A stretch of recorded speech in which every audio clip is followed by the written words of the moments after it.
Welcome to the public hearing on the Tennessee Lands Unsuitable for Mining petition, its draft petition evaluation document, and the associated draft environmental impact statement. We appreciate your interest.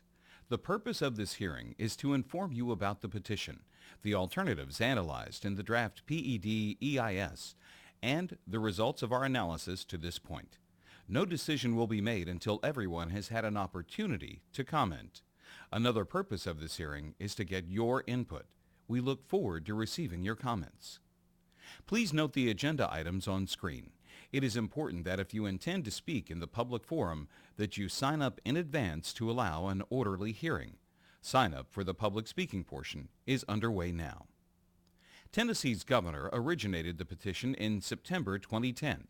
The petition is based on a section of the Surface Mining Control and Reclamation Act that allows anyone to petition for a lands unsuitable designation if they have an interest that may be adversely affected by mining.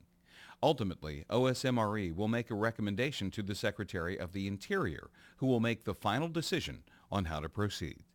The law also says land may be designated as unsuitable for mining if mining is incompatible with existing state or local land use plans or programs. If mining would affect fragile or historic lands, if mining could damage important historic, cultural, scientific, and aesthetic values and natural systems.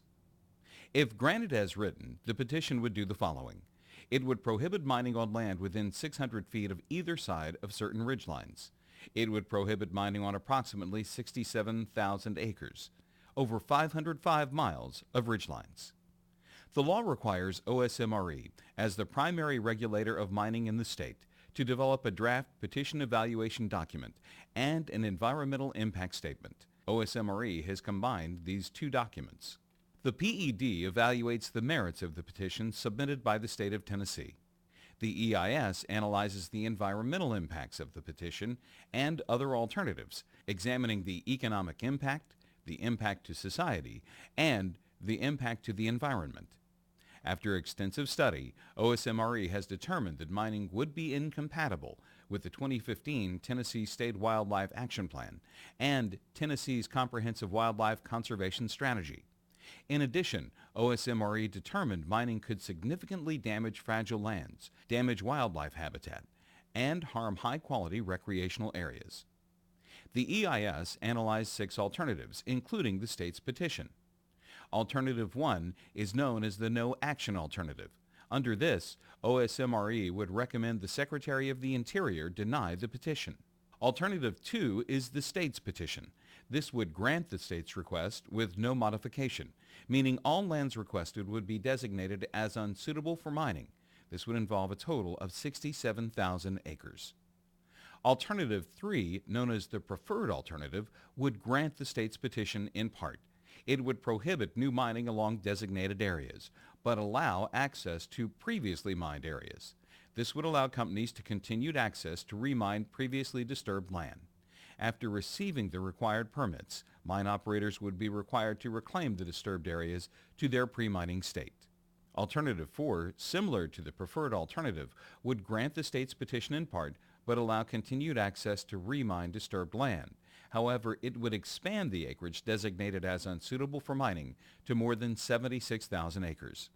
Alternative 5 would grant the state's petition in part, specifically protecting certain targeted resources. It would protect approximately 12,000 acres based on those sensitive resources listed within the petition. Alternative 6 would also grant the state's petition in part, but protect a smaller ridge corridor.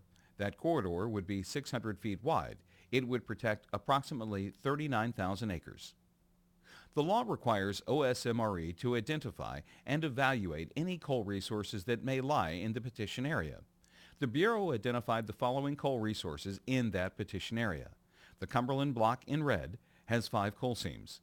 The Cumberland Plateau in blue has 13 coal seams.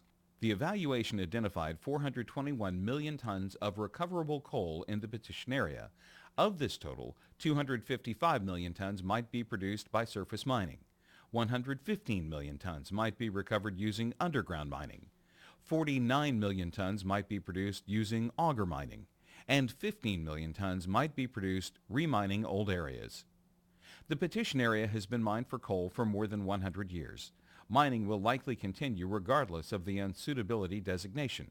The average size of disturbed land in the petition area is about 112 acres, and the average rate is expected to continue.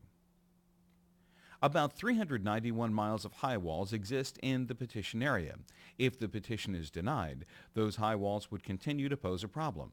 The chart below illustrates how some alternatives would eliminate miles of high walls. In conducting its analysis, OSMRE looked at several factors.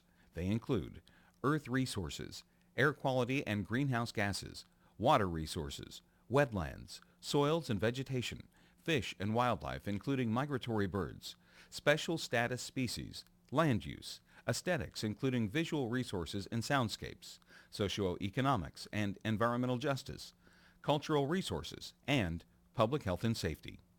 Surface coal mining operations in the petition area would be incompatible with existing state or local land use plans or programs, and mining could significantly damage fragile lands. There are no major differences in environmental impacts between the action alternatives.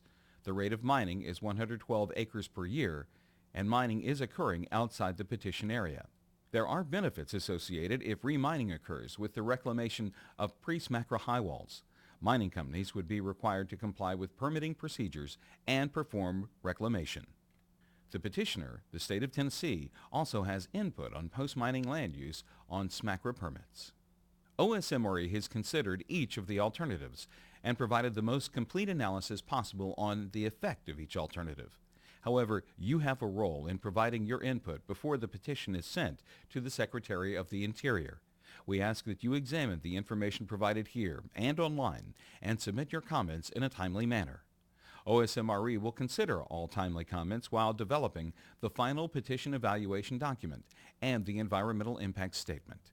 Ultimately, the Secretary of the Interior will make the final decision on the petition.